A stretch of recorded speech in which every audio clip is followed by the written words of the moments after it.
ആയുർവേദ ചികിത്സയ്ക്കായി നിരവധി പേരാണ് കോട്ടക്കലിൽ എത്തുന്നത്. 1000-500 നോട്ടുകൾ നിരോധിച്ചത് ഇവരുടെ നിത്യജീവിതത്തെ കൂടി ബാധിച്ചിരിക്കുന്നു.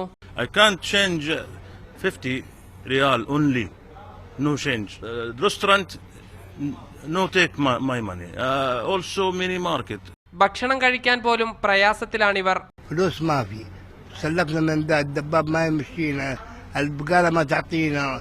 بنشتري مقابل دخان أكل شرب ما في. We have Indian money, 500 and 1,000. We cannot use it outside. We need to change our money from Saudi Arabia and from another country, and now we cannot do anything.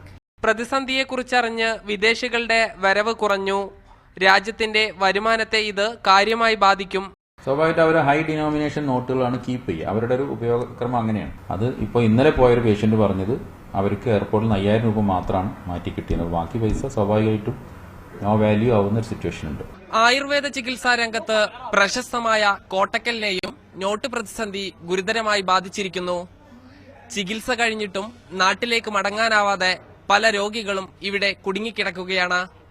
Camera person ഡാറ്റസ് വേലായുധനൊപ്പം Sajid Ajmal, media 1 Malappuram.